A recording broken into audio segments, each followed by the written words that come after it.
Serious, अत्यंत गंभीर, अत्यंत दुर्दैवी घटना थी। पुलिस ने इसको बहुत ही सीरियसली लिया है।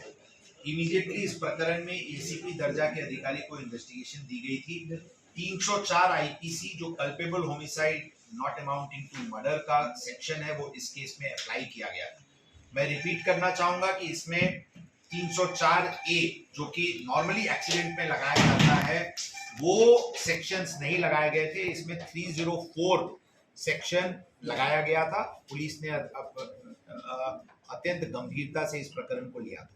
इस मैटर में 304 लगाने के बाद हमने कोर्ट को एप्लीकेशन मूव किया था कि इस जुवेनाइल को उसको एडल्ट की तरह ट्रीट किया जाए, क्योंकि ये एक हीनस क्राइम है। कोर्ट ने हमारे एप्लीकेशन को रिजेक्ट किया था। हम उस आदेश के विरुद्ध आज अपील कर रहे हैं और जुडिशियल ऑर्डर के तहत फिर हम आगे की कार्रवाई करेंगे। इस प्रकरण में जुवेनाइल को नियंत्रण में रखने की जवाबदारी उसके फादर की थी और जो अंडर एज एक्यूज्ड को जहां पे लिकर प्रोवाइड किया गया, वैसे रेस्टोरेंट्स और ये इनके फादर इनके विरुद्ध सेक्शन 75 और सेक्शन 77 जुवेनाइल जस्टिस एक्ट के अंतर्गत गुना दाखिल किया गया है। उसकी तपास क्राइम ब्रांच को हैंडओवर की गई है। उस तपास के लिए युद्ध पात्री पे सभी जगह के सीसीटीवी फुटेजेस हस्तगत किए गए हैं और उसकी इन्वेस्टिगेशन की जा रही है। मैं लोगों से को ये स्पष्ट बताना चाहूंगा कि किसी प्रकार की लोगों को संभ्रम कि पुलिस ने ये कार्रवाई नहीं की इसलिए जमानत हुआ या पुलिस ने इसमें योग्य कार्रवाई नहीं की, ये कहना उचित नहीं होगा। पुलिस को जो भी कायदेशीर अधिकार प्राप्त है उसके तहत कार्रवाई की गई है। ये मैं बहुत जवाबदारी के साथ सभी को बताना चाहूंगा। कल्याणी नगर परिसर इन पर्टिकुलर और पूना शहर इन जनरल में जो पब्स के मेनेस और न्यूसेंस हैं, ये लेट रनिंग पब्स की ऑलरेडी इशू को बहुत हद तक रिजॉल्व किया गया है।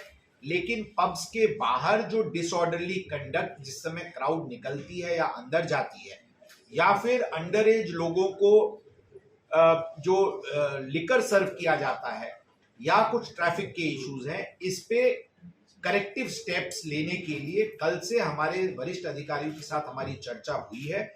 हम अगले 1-2 दिनों में लोगों के साथ, रहवासियों के साथ भी फिर से चर्चा करने वाले हैं और इंटेंसिवली इस मुद्दे पे कार्रवाई पुलिस के द्वारा कोऑर्डिनेटेड अप्रोच के तहत की जाएगी, जिसके वजह से ये इस प्रकार के इंसिडेंट दोबारा नहीं हो। इस केस की इन्वेस्टिगेशन जैसा मैंने बताया एसीपी को दी गई है। वाटर टाइट केस के होने के लिए जो भी आवश्यक एविडेंसेस हैं वो जुटाई जा रही है। हमें इसमें स्पेशल काउंसिल्स की नियुक्ति की जाएगी और हम इस केस को लॉजिकल कंक्लूजन तक ले जा करके एक्यूज को सजा हो, इसके लिए हम प्रयत्नशील। क्या उसने ड्रिंक ली थी और क्या जो ये हमारे अभी तक के इन्वेस्टिगेशन में ये स्पष्ट है कि वो ड्रिंक किया था। ड्रिंक करते हुए का उसका सीसीटीवी फुटेजेस हमारे पास प्राप्त है और पूरी तरीके से एविडेंस इस दृष्टि से हमारे बचाया जा रहा है। मैं ऐसा ही वही बताया मैंने कि पुलिस ने जो लीगल, पुलिस का मैं आपको भूमिका पहले स्पष्ट कर दूं कि पुलिस जो भी है वो कायदे के मार्ग पे चलती है और इस पर्टिकुलर केस में मैं स्पष्ट तौर पे बताना चाहूंगा कि पुलिस के पास जो कुछ भी अधिकार था वो सभी अधिकार को इस प्रकरण में वापर किया गया है। मैं बहुत जवाबदारी के साथ रीअसर्ट करना चाहूंगा, किसी भी प्रकार की इस इशू पे मैं पब्लिक डिबेट के लिए तैयार हूं कि कोई हमें ये बताए कि इसमें ये किया जाता तो ये होता या ये इससे बेटर होता, उसके लिए भी मैं तैयार हूं। ये भी मैं बहुत जवाबदारी के साथ कहना चाहूंगा। किसी प्रकार की कोई इंटरफेरेंस या किसी प्रकार की कोई हस्तक्षेप इस प्रकरण में नहीं थी। ये मैं आपको बहुत ही जवाबदारी से बोलना चाहूँगा। ये जो गाड़ी थी वो किसके नाम पे थी, क्योंकि उसको नेम प्लेट नहीं थी, और जो गाड़ी बेचने वाला उनके ऊपर भी कर रहे हो?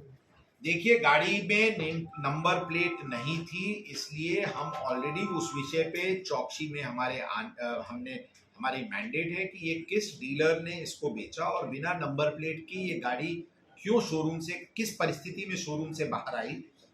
अगर टेम्परेरी नंबर प्लेट इशू किया गया तो कब तक के लिए वो टेम्परेरी नंबर प्लेट था, और नंबर प्लेट इशू होने के बावजूद इन्होंने नंबर प्लेट नहीं लगाया क्या, ये सभी बातों पे ऑलरेडी इन्वेस्टिगेशन टीम नाम गाड़ी इसके फादर के नाम की थी हे स्पष्ट टीच मी म्हटलो की जरी ही गाडीमध्ये नंबर प्लेट इश्यू झालाच नाही तर ही गाडी कुठे कुठे कधी कधी कसे कसे फिरली यासाठी ऑलरेडी तपास पथक तयार करण्यात आलेली आहे किंवा त्या गाडीमध्ये नंबर प्लेट होता त्या पर्टिक्युलर रात्री ते नंबर प्लेट त्यातून काढण्यात आला होता एक्झॅक्टली काय घटनाक्रम आहे त्याचे तपास आणि ANPR कॅमेराची मदतीने पण ती तपासासाठी